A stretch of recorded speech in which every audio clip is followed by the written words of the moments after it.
Aquí hay libertad en Cristo, que Él compró en la cruz nuestra libertad del pecado, nuestra libertad de la muerte, nuestra libertad de la condenación, y nos ha hecho ahora hijos gozosos, que confían plenamente en su obra, en lo que el Padre le dio para que consumara, y porque lo hizo, porque lo logró. Aquí está su iglesia 2000 y tantos años después, dando testimonio de su gloriosa resurrección. ¿Quién está al control? Es la gran pregunta que se hace tanta gente en este mundo. ¿Quién está al control de este mundo? Que todo es un desastre, que todo está de patas arriba, que parece que aquí nadie está al frente. No se lo crea, ni lo piense, ni se lo imagina. ¿Ok? ¿Se oye o no? Sí.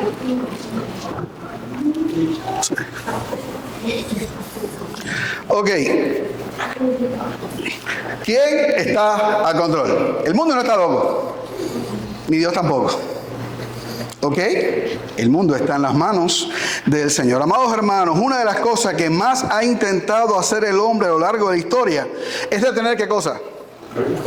Lo que no nos conviene, lo que no nos gusta, lo que no nos ayuda mucho a lograr lo que nos hemos propuesto. ¿Ok? Se han levantado imperios para callar ideas. Se han promulgado leyes para silenciar voces. Se han levantado sistemas para controlar la verdad. Aún hoy lo siguen haciendo. Y hasta murallas para intentar detener lo indetenible. Y ahí está la gran muralla china. Pero hay algo que el hombre nunca ha podido hacer, y es detener lo que Dios ha determinado hacer. Nimrod lo intentó con una torre. ¿Pudo? No. Faraón lo intentó contra el pueblo de Dios. ¿Lo logró? No. Los enemigos de Cristo pensaron que tenían el control sobre Jesús, y sin saberlo cumplieron lo que Dios había determinado desde la eternidad. Cuando llegamos a Hechos, a nuestro pasaje de hoy, ¿qué encontramos? Bueno, encontramos a las autoridades religiosas creyendo que pueden controlar el avance del reino, del evangelio. Creen que pueden encarcelar a los apóstoles, prohibirles hablar, amenazarlos, intimidarlos una y otra vez. Pero lo que este pasaje nos muestra en el día de hoy es que están luchando nuevamente contra algo que no pueden detener. Y por eso en esta hora afirmamos que es imposible detener la obra de Dios. Es imposible detener la obra de Dios. ¿Y por qué? Porque esto es imposible para aquel quien sea que lo intente. Bueno, vamos a ir a Hechos capítulo número 5, 17 al 42, y ahí vamos a tener nuestras respuestas.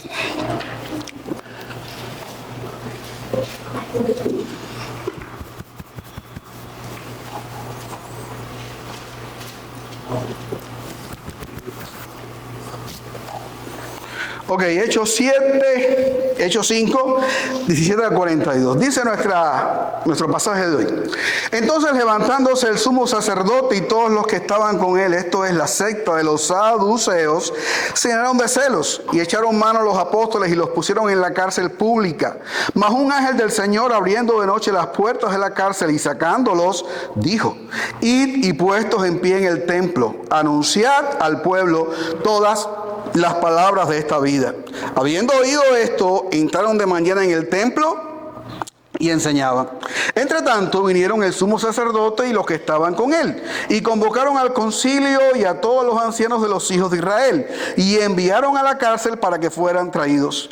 Pero cuando llegaron los alguaciles, no los hallaron en la cárcel. Entonces volvieron y dieron aviso diciendo: por cierto, la cárcel hemos hallado cerrada con toda seguridad, y los guardas afuera de pie ante las puertas, mas cuando abrimos, a nadie hallamos dentro. Cuando oyeron estas palabras, el sumo sacerdote y el jefe de la guardia del templo y los principales sacerdotes dudaban en qué vendría a parar aquello. Pero viniendo uno les dio esta noticia: he aquí, los varones que pusisteis en la cárcel están en el templo y enseñan al pueblo. Entonces fue el jefe de la guardia con los alguaciles y los trajo sin violencia, porque temían ser apedreados por el pueblo. Cuando los trajeron, los presentaron en el concilio, y el sumo sacerdote les preguntó diciendo: ¿no os mandamos estrictamente que no enseñaseis en ese nombre? Y ahora habéis llenado Jerusalén de vuestra doctrina y queréis echar sobre nosotros la sangre de ese hombre. Respondiendo Pedro y los apóstoles dijeron: es necesario obedecer a Dios antes que a los hombres. El Dios de nuestros padres levantó a Jesús, a quien vosotros matasteis colgándole en un madero. A este Dios ha exaltado con su diestra por príncipe y salvador, para dar a Israel arrepentimiento y perdón de pecados. Y nosotros somos testigos suyos de estas cosas, y también el Espíritu Santo, el cual ha dado Dios a los que le obedecen. Después seguimos. Señor, gracias porque tú eres bueno. Gracias porque tú eres Dios. Gracias porque somos tus hijos. Gracias porque nos exponemos a tu palabra. Que tu Espíritu, Señor, en esta hora habla a nuestras mentes y corazones y haga la obra para la cual tú envías tu palabra. Que tú me uses a mí para proclamarla sin temor. Te lo pido humildemente en el nombre de Jesús, tu Hijo amado. Amén. Así que es imposible detener la obra de Dios. ¿Y por qué? Recuerde que usted no puede decir nada si no lo sustenta ¿por dónde? Por la Escritura. No lo sustenta en el aire, no lo sustenta en la naturaleza, no lo sustenta en el testimonio o la experiencia de ninguna persona. Solo tenemos un documento que cuenta con la absoluta aprobación de Dios, con su inspiración, y es libre de errores. Por lo tanto, nos apoyamos en su palabra. Y la primera razón por la cual afirmamos que es imposible detener la obra de Dios es porque Dios hace que nada impida a sus testigos dar testimonio de Jesucristo. Lo acabamos de leer en la porción que leímos. Dios hace que nada impida a sus testigos dar testimonio de Jesucristo. El pasaje comienza con una escena clara. ¿Dónde están los apóstoles? Los metieron presos. ¿Por qué los metieron presos? Muy simple, no estaban haciendo nada malo, no estaban causando disturbios. Los metieron presos por lo que tanto te molesta a ti. ¿Qué te molesta a ti? La envidia. Los enemigos de Cristo tenían envidia, y especialmente los enemigos de la resurrección de Jesucristo. ¿Y qué cosa era lo que hacía diferente al mensaje cristiano de todos los demás mensajes? ¿Qué es lo que lo hace diferente? La resurrección de Jesucristo. Porque todos los demás mensajes que existen en el mundo, ninguno habla de un Dios que ha dado a su Hijo a morir en una cruz por el pecado de su pueblo y que al tercer día se haya levantado de los muertos. Todas las demás religiones tienen dioses, tienen ídolos, tienen personajes célebres, tienen figuras, tienen líderes, pero todos ¿dónde están? Todos están muertos. Y su tumba se sabe dónde están. Pero la tumba de Jesús, ¿cómo está? Está vacía. Y lo otro, este mensaje no es un mensaje que la gente lo recibe y es pura filosofía, es pura, no sé, palabra humana. No, este mensaje produce cambio, produce transformación. Este mensaje hace que la gente piense, que la gente razone, que la gente se mueva. Esto cambia la mente, la voluntad, las emociones del ser humano. Esto transforma la sociedad, transforma la familia, transforma la vida de aquel que lo recibe. Por lo tanto, este mensaje es el conflictivo, este mensaje es el problemático, este mensaje es el que hay que impedir. Fíjense cómo es la historia, que en Cuba podría existir todo, la brujería, el espiritismo, la hechicería, cualquier barbaridad esa podría existir, pero el cristianismo había que callarlo, y así pasó en la Unión Soviética y en los países comunistas, y así pasa en el mundo musulmán, y así pasa en tantos y tantos lugares de la tierra, donde el mensaje del evangelio es el que trae problemas, y aún lo vemos hoy en día. A quien se persigue es a quien predica el evangelio con toda pureza, ajustándose a lo que Dios ha determinado en su palabra, porque los que están jugando con hacer ricos a la gente, con hacer sanos a la gente, con traer éxito y prosperidad a la vida de las personas, a eso a nadie le importa. Porque eso no predican el evangelio, eso no transforma vidas, eso no cambia en la sociedad, al contrario, la corrompe más todavía. Entonces, este es el mensaje que molesta, y es el mensaje que hay que perseguir, hay que impedir que la iglesia lo predique. Pero están equivocados, porque Dios sigue haciendo ¿qué cosa? Controlando la historia. Entonces los encierran, los arrestan, quieren sacarlos de la escena, pero ocurre algo inaudito. Ocurre lo que nadie entendía que pudiera pasar. Un ángel. ¿A qué hora? Yo no sé a qué hora fue. El texto dice así, dice, abriendo de noche las puertas. Pero ¿a qué hora de la noche fue, Ángel? A ver, Alex, No sabemos si fue a las 12 de la noche, a las 8 o a las 4 de la mañana. Lo que sí sabemos es que el ángel aparece en la escena y ¿qué hace? Ahorita teníamos un problema aquí porque no había una llave, entonces hubo que atrasar el culto hasta que la llave no apareciera. Ok, pero el ángel no tenía llave. Y nosotros tampoco tenemos un ángel que pueda abrir una cajita. Ok, pero ya se abrió. ¿Entiendes? Entonces, el ángel no tenía llave, pero la puerta, ¿qué hizo? No, tampoco lo sé. Si la puerta se abrió o no. Lo único que yo sé en esta historia es que los ángeles son espíritus ministradores, enviados a favor de los herederos de la salvación. Quienes estaban presos eran los testigos de Cristo. Y el ángel entonces llegó y los liberó. Pero no solamente los liberó. ¿Qué les dio? Les dio una orden y les dijo: piérdanse de aquí y no hablen más nunca en el nombre de Cristo. No dijo eso. Les dijo: vuelvan a predicar, vayan nuevamente al templo y vuelvan a proclamar allí el mensaje de salvación. Y le dice una frase: las palabras de esta, ¿qué cosa? De esta vida. Anunciad al pueblo todas las palabras de esta vida. ¿Qué está diciendo el ángel? ¿Qué tenían que hacer los apóstoles? Predicar el evangelio, predicar a Cristo resucitado. Esas son las palabras de esta vida. Esas son las que transforman a las personas, las que cambian sociedades. Esas son las que molestan. Por lo tanto, eso es lo que ustedes tienen que hacer: predicar el evangelio. No solo los saca, los envía al mismo lugar donde estaban y donde fueron arrestados. Lo enviaron al mismo corazón de la religión judía, al templo. Es decir, aquí notamos algo: la obra no se detiene porque el mismo Dios, que hace, interviene para sostenerla. Los apóstoles entonces regresan al templo y siguen vendiendo chicharritas. ¿Qué hacen? Predican a Cristo resucitado, mientras que los enemigos preparan el concilio para juzgar a los siervos de Dios. En eso estaban ellos, alistándose, acicalándose para poner a los apóstoles allí en el medio y caer la piedra. Mientras ellos están haciendo eso, los siervos de Dios están predicando. Ellos ignoraban que Dios había intervenido milagrosamente para soltarlos. Y aquí hay algo para reírse. Esto es cómico, esto da risa, esto es casi irónico. La cárcel, los que van a buscarlo la encuentran ¿cómo? Cerrada. ¿Y los guardias dónde están? Allí donde tenían que estar, custodiando la cárcel. Todo parece que está bajo control. Pero ¿y dónde están los apóstoles? ¿Qué pasó, Kenny, cuando entraron? No estaban ahí. Dios deja en evidencia la incapacidad de los jefes, de los líderes de Israel. Los hombres creen tener el control. Pero ¿quién es el soberano que domina sobre todo? ¿Quién es el dueño de todo? ¿Quién es el que controla todo? Nuestro Dios. Y lejos de esconderse, los apóstoles están obedeciendo a la orden, predicando en el templo.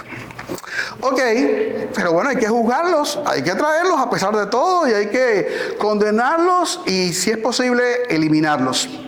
Y entonces los mandan a buscar y son traídos nuevamente ante el concilio. Y dice el texto que ni les ponen un dedo encima. ¿Verdad o mentira? Dice el 26, porque temían ser apedreados por el pueblo. Y esto es una clave. ¿Qué estaba haciendo el pueblo? Escuchando. ¿Qué estaba haciendo el pueblo? Creyendo. ¿Qué estaba haciendo el pueblo? Reconociendo que lo que ellos decían era la verdad que ellos necesitaban entender. Y por eso los alguaciles, o quien los trajo, no los trajeron con fuerza, porque el pueblo podría apedrearlos. Y entonces llegan delante del concilio y viene la confrontación. ¿Qué les preguntan? ¿No os mandamos estrictamente que no enseñaseis más en ese nombre? Ya había pasado, ya se lo habían dicho. Pero ¿qué dijo Pedro en aquel instante? Juzgad ustedes si es justo obedecerlos a ustedes o a Dios. Eso es lo que estaba haciendo Pedro, no obedeciendo a la autoridad humana, obedeciendo al Señor del universo. Y entonces le dicen algo así como: por culpa de ustedes, Jerusalén está llena de vuestra doctrina. Y ustedes nos están, ¿qué cosa? Haciendo culpables a nosotros, los líderes, los santos, requete santos, super santos de Israel, de la muerte de ¿quién? De Jesús. Y entonces Pedro vuelve a responder una vez más diciendo: es necesario obedecer a Dios antes que a ¿quién?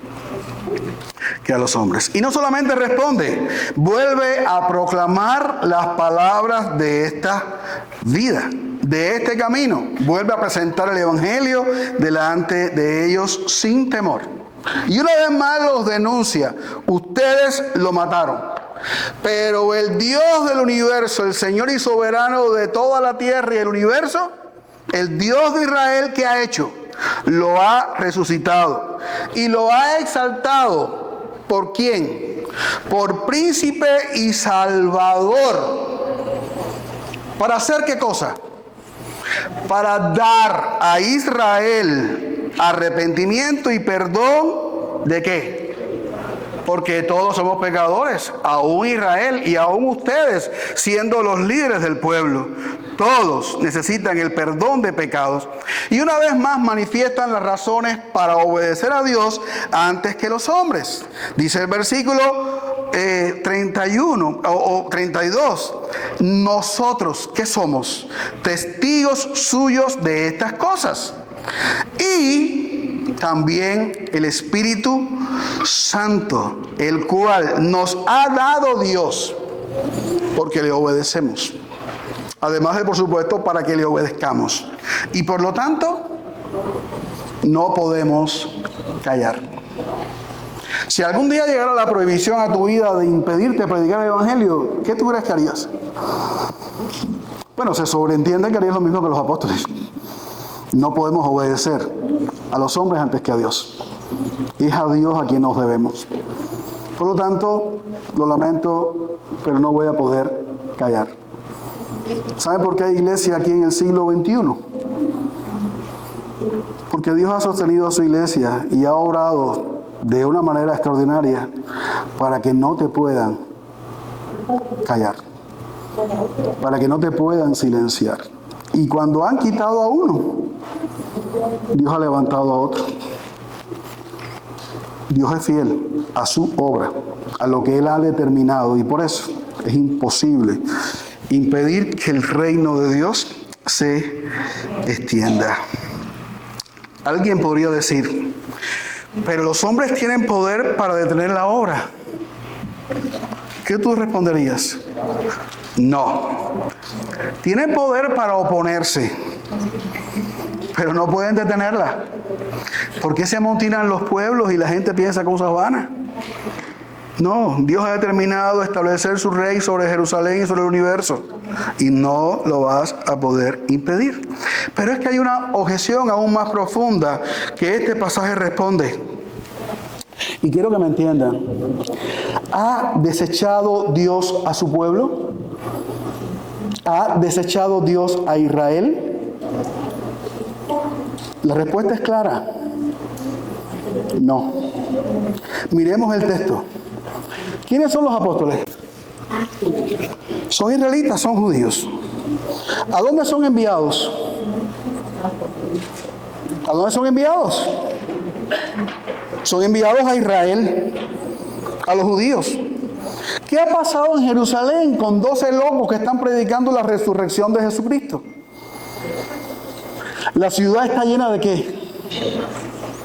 De su doctrina. ¿Qué ha pasado en la primera predicación de Pedro? 3,000 se convirtieron. ¿Qué pasó después? 5,000 se convirtieron. ¿Qué pasó después que los amenazaron y les mandaron a quedarse la boca? ¿Pudieron impedirlo? No, siguieron proclamando el Evangelio, siguieron predicando, la iglesia se fortaleció, la iglesia se robusteció. Y ya usted sabe lo que pasó con el temor de Dios cuando Dios puso en su lugar a Ananías y Zafira. Todos temían. Todos respetaron. Es decir, que en un breve periodo de tiempo, miles. Y ahora estos hombres malvados están preocupados porque la cosa esta se está extendiendo. Esto está creciendo. Y todo el mundo sabe que nosotros somos los culpables y ustedes lo están denunciando delante de todo el mundo. Y Pedro afirma, Dios ha exaltado a su Hijo. ¿Para qué lo ha exaltado? Versículo número 31. Para dar arrepentimiento y perdón de pecados, ¿a quién? A Israel. Y esto es crucial. La oposición no significa rechazo total. El rechazo de algunos no cancela el plan de Dios. Dios sigue obrando en medio de su pueblo. Como diría Pablo más adelante, ¿ha desechado Dios a su pueblo? Y responde en Romanos 11:1, en ninguna manera. Lo que vemos aquí es que aún en medio de la oposición, Dios está llamando, salvando y restaurando a la descendencia física de Abraham. Y esos son los que al creer en Cristo por la fe, se están convirtiendo en verdaderos descendientes de Abraham. Porque son verdaderos descendientes de Abraham, según Pablo en Gálatas capítulo 3, 6 al 7 y el 29, los que descienden de Abraham por la fe. Creyó Abraham a Dios y le fue contado por justicia. ¿Y qué dice Romanos 1, 16 al 17? Porque no me avergüenzo del Evangelio, porque es poder de Dios para salvación al judío primeramente y también al griego. Aquí estamos viendo que los judíos se están convirtiendo por toneladas. Y eso sigue sucediendo hasta el día de hoy, aún en medio del Israel étnico o nacional, en el que Dios sigue levantando hijos. ¿Cuántos estuvieron aquí en el concierto, en el programa de resurrección que tuvimos en conjunto con la Iglesia Americana? Levanten la mano. ¿Vieron a un muchacho que en el coro de los niños cantó allá en aquella esquina, uno pelirrojo? ¿Usted sabe dónde es él? ¿Sabe dónde es? Judío. Y aquí estaba cantando el Señor las alabanzas del Señor. No, hermano, Dios sigue salvando a Israel. Al final todo Israel será salvo, pero no el Israel nacional, no el Israel étnico. Los descendientes de Abraham por la fe. Cuando haya entrado la plenitud de los gentiles, todo Israel será salvo. De esa manera, como mismo son salvos los gentiles, va a ser salvo Israel. Por la predicación del Evangelio, por creer en el Evangelio, por entregarse a Jesucristo y reconocer que Él es ¿quién? El Señor. El ungido del Señor, el Mesías, el Cristo. No hay salvación de otra manera que no sea por medio de la fe. Por eso es que Dios envió a Jesucristo para dar arrepentimiento y perdón de pecados a Israel. Y de ahí a quién?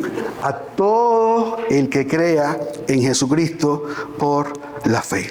Que el Evangelio se siga predicando hoy y que a pesar de todo, en todo contexto y circunstancias, la gente siga respondiendo en fe, ¿qué muestra? ¿Quién tiene el control? ¿Quién lo tiene? Dígalo. El Señor. Pensemos en lo que ocurrió en 2 Reyes 6, 8 al 17.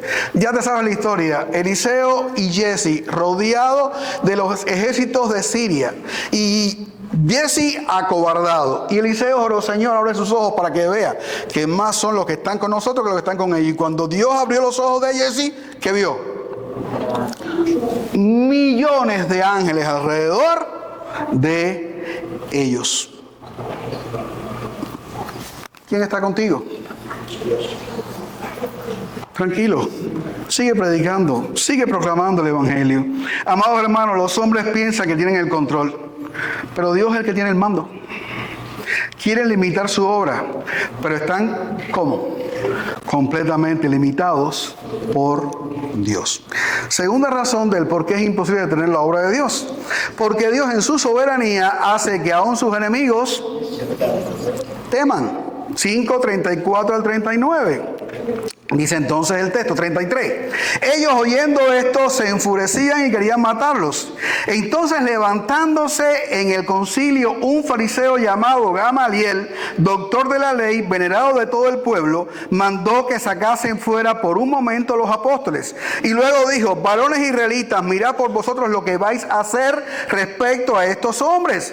Porque antes de estos días se levantó Teudas diciendo que era alguien. A este se unió un número como de 400 hombres, pero ¿qué pasó con Teudas? Él fue muerto y todos los que le obedecían fueron dispersados y reducidos a nada. Después de este se levantó Judas el Galileo en los días del censo y llevó en pos de sí a mucho pueblo. Pereció también él y todos los que le obedecían fueron dispersados. Y ahora os digo, apartaos de estos hombres y dejadlos, porque si este consejo o esta obra es de los hombres, se desvanecerá. Mas si es de Dios, no la podréis destruir. No seáis tal vez hallados luchando contra Dios. Ya vemos la escena tensa, los quieren matar. Después de haber escuchado la disposición de los apóstoles a lo que sea, ellos los quieren matar. No quedan convencidos los líderes de Israel, más bien se enfurecen. La muerte de los apóstoles parece inminente, pero entonces se levanta este hombre, Gamaliel. ¿De dónde conocen a Gamaliel ustedes? Ok, ahí está la respuesta. Gamaliel, fariseo, un hombre reconocido en medio de Israel y del pueblo, y es famoso, después lo vemos en la escena, porque fue el maestro de Pablo. Dice que Pablo fue educado a los pies de Gamaliel. Así que Gamaliel tenía razones para hablar y ser escuchados. Entonces este hombre pues manda a caer a todo el mundo allí, coge la batuta y pone en su lugar a aquella gente. Especialmente a quienes. Hablé antes de los saduceos, pero no dije quiénes eran. Los saduceos eran un partido religioso de Israel del cual siempre venían ¿quiénes? Los sumos sacerdotes. ¿Y a qué le tenían repulsión los saduceos? ¿Qué es lo que no creían? ¿Qué es lo que no aceptaban? La resurrección de los muertos. Por lo tanto, obviamente, eran los enemigos más encarnizados que tenía Cristo y que tenía, por supuesto, la iglesia y todos los que hablaran de este tema. Así que entonces, Él les dice, estén tranquilos. Mira lo que pasó en la historia. Ya se levantó uno, se levantó el otro, y esto que esta gente hicieron, pasó. Y aunque tuvieron un grupo de seguidores, murieron, acabamos con ellos. ¿Y qué pasó? Se desaparecieron. Más nunca hemos sabido de ninguna de esas personas. Pero aquí hay un detalle. ¿Cuál es el punto de Gamaliel? Si esta obra es de hombre, tranquilo, esto va a pasar pronto. Pero tengamos cuidado, porque si esta obra es de quién, es de Dios, lo más probable es que entonces estemos luchando contra Dios. Y la obra de Dios, nadie la puede ¿qué? La puede destruir, la puede detener.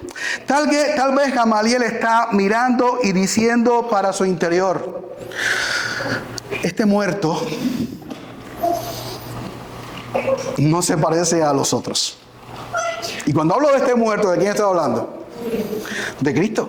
Porque si para ellos Cristo no había resucitado, entonces un muerto más.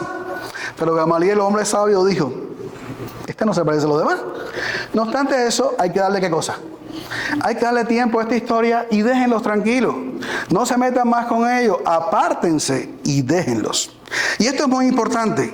El consejo de Gamaliel de apartarse y dejar tranquilos a los apóstoles no es fe. ¿Ok? Este no es Nicodemo, que fue a Jesús de noche por miedo a los judíos y se entrevistó con Jesús y Jesús le declaró qué cosa era el nuevo nacimiento. No, esto no es fe. Esto es cautela.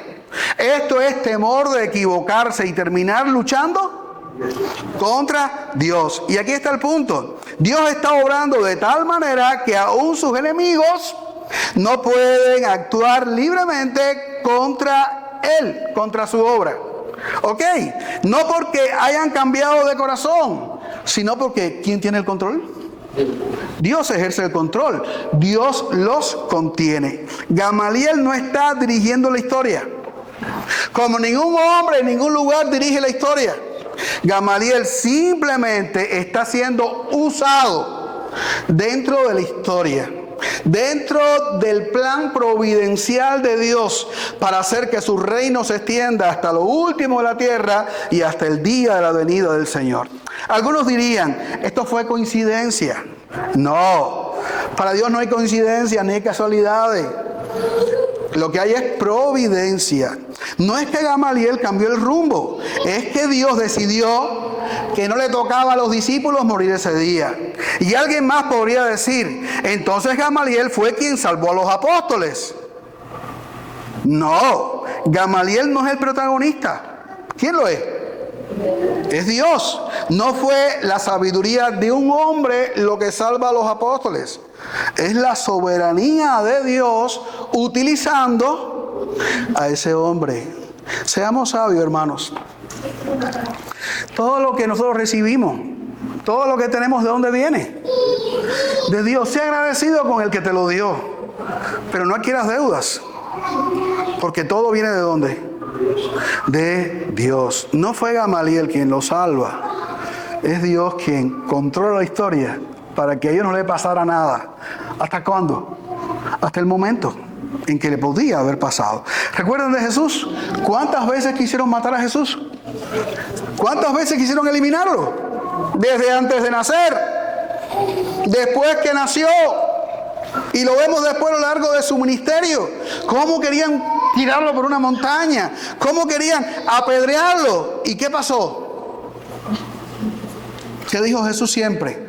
¿Aún no ha llegado mi hora? Tenía que llegar el momento y llegó cuando fue a la cruz y murió y resucitó por nosotros. Pero no fueron los hombres.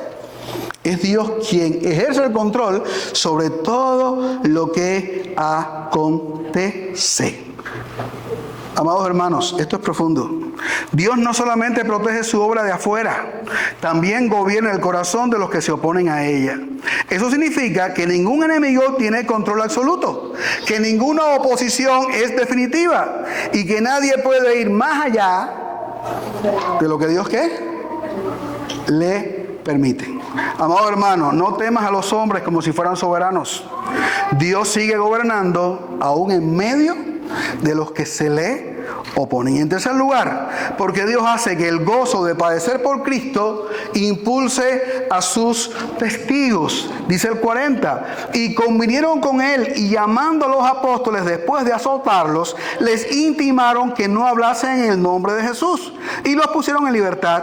Y ellos salieron de la presencia del concilio gozosos de haber sido tenidos por dignos de padecer afrenta por causa del nombre. Y todos los días en el templo y por las casas no cesaban de enseñar y predicar a Jesucristo. Se pusieron de acuerdo, entendieron lo que Gamaliel le había dicho y entonces finalmente, para no quedarse dados, los azotan, los vuelven a amenazar para que no hablen más en el nombre de Jesús y entonces los sueltan. Humanamente, esto que le hicieron a los apóstoles ya por 2 veces tenía que haberle producido miedo, tenía que haberle puesto un zipper en la boca y tenía que hacerlo retroceder para no seguir en aquella empresa. Pero ¿qué ocurre? Ocurre todo lo contrario. No logran su propósito los enemigos de Dios y de su reino. Ocurre algo que ellos no esperaban.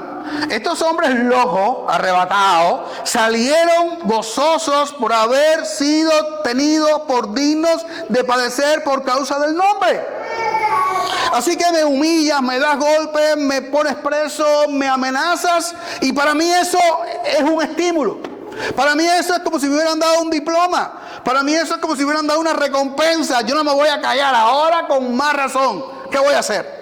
Ahora voy a predicar, ahora voy a presentar a Cristo, porque para mí es mejor padecer por Cristo que padecer por el mundo y por la basura que el mundo te puede ofrecer. Eso es lo que ellos tenían en su mente. El resultado fue: no cesaban de enseñar y predicar a Jesucristo. Y aquí está la clave final de esta historia. No solo no se detienen, ahora avanzan con más fuerza, porque Dios ha hecho algo en ellos. Lo que ha hecho en ti, aunque no se vea porque todavía no te ha llegado tu hora, tal vez, ha transformado el sufrimiento en gozo. El resucitado los lleva no solo a soportar el sufrimiento, sino a interpretarlo correctamente.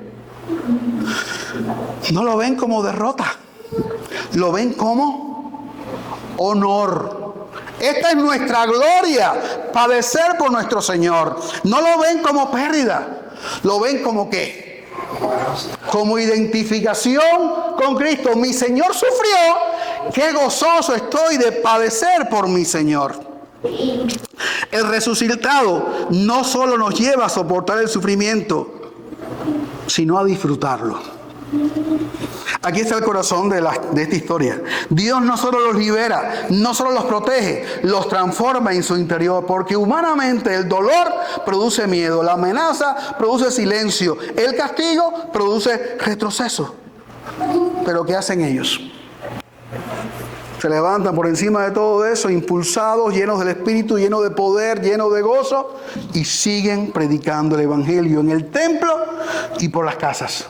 No cesaban de enseñar y predicar a Jesucristo. Estaban convencidos de algo: no hay nada más digno que servir ¿a quién? A Cristo. Y no hay nada más digno que morir ¿por quién? Que morir por Cristo. Es el más grande honor. Si Cristo murió por mí, no hay ningún problema en que yo muera por Él. Y yo les hago una pregunta a ustedes: ¿y quién puede parar semejante determinación? ¿Quién lo puede hacer? Cuando alguien ha visto la excelencia de Cristo, ¿qué pasa con todo lo demás? ¿Qué dijo Pablo? Lo tengo por basura. ¿Para ganar a quién? Para ganar a Cristo. Alguien dirá: el sufrimiento detiene a la iglesia. No, la purifica y la impulsa. Otros dirán: el gozo depende de las circunstancias. Tampoco, depende de Cristo. Aquí cabe: todo lo puedo en Cristo que me fortalece, aún en medio de la muerte. Juan Hus, el reformador de Bohemia, por allá por el 1372 al 1415, fue quemado por predicar a Cristo. Y mientras las llamas subían, no negó su fe. Cantaba y oraba, porque cuando Cristo vale más que la vida, ni la muerte puede callar al creyente. Amado hermano, recuerda: has muerto. Tú has muerto juntamente con Cristo. Y que la vida que ahora tienes se te ha dado solo ¿para qué? Para vivirla en Cristo, para vivirla para Cristo. Que Dios nos ayude a tener el mismo conocimiento y la misma convicción que llevó a los apóstoles a experimentar que no hay nada más digno que padecer por Cristo. Dios ha hecho esto en su pueblo y por eso no hubo, ni hay, ni habrá fuerza en el mundo que pueda detener ¿qué cosa? El avance de su reino. Concluyo. Los hombres intentaron detener la obra de Dios. ¿Y qué pasó? ¿Qué pasó? Porque la obra no está bajo el control de hombres, sino del Dios que está cumpliendo su plan eterno. Porque Cristo no murió como víctima, murió como sustituto, como nuestro representante y en nuestro lugar. Y aquí está la gloria de este día que estamos viviendo hoy, día de resurrección. La muerte no pudo detenerlo, la tumba no pudo detenerlo, la roca no pudo detenerlo, la guardia romana no pudo detenerlo, el sello del emperador romano no pudo detenerlo, Satanás no pudo detenerlo. Cristo resucitó. ¿Cuánto dicen amén? Amén? Cristo resucitó, Cristo venció. No fue un intento lo que hizo en la cruz, fue cumplimiento, fue la consumación del plan eterno de Dios para redimir a su pueblo. Y la resurrección declara algo muy importante. La obra de Dios no puede ser detenida, ni siquiera por la muerte. Y Pablo lo exclama: sorbida es la muerte en victoria. No pudo contra Cristo, no podrá tampoco contra ninguno de los que creen en Cristo. Y hoy esa obra sigue avanzando indetenible hasta la consumación de todas las cosas, hasta el día del Señor, que cada vez está más cerca. Amados hermanos, no temas la oposición, no temas el rechazo, no temas pagar el costo. No temas morir por Cristo, porque el mismo poder que abrió la cárcel es el que abrió la tumba, y ese poder sigue hoy disponible para ti, sigue obrando hoy. Si Cristo vive, su obra sigue avanzando, y su obra sigue avanzando porque Cristo vive y reina. Amado amigo, que me escuches aquí o mañana por las redes o en otro lugar, si la muerte no pudo detener a Cristo, tampoco podrá evitar que le rindas cuentas. La muerte no va a impedir que tú un día comparezcas delante de Dios. Pero hoy el Cristo resucitado no solo juzga, también salva. Hoy hay gracia abundante para todos.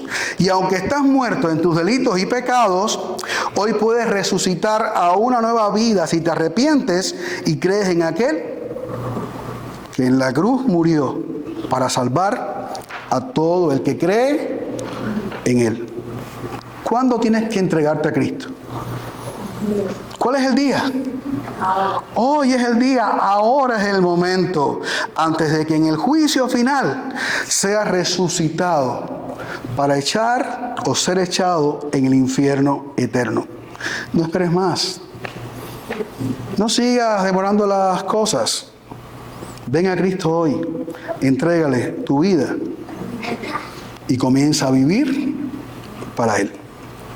El Cristo que resucitó es la prueba viva de que la obra de Dios es indetenible y que no hay nada más digno que padecer por Él. Y para los que se oponen, aprendan la lección. ¿Cuál?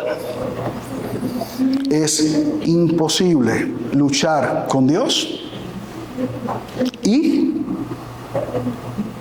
vencer.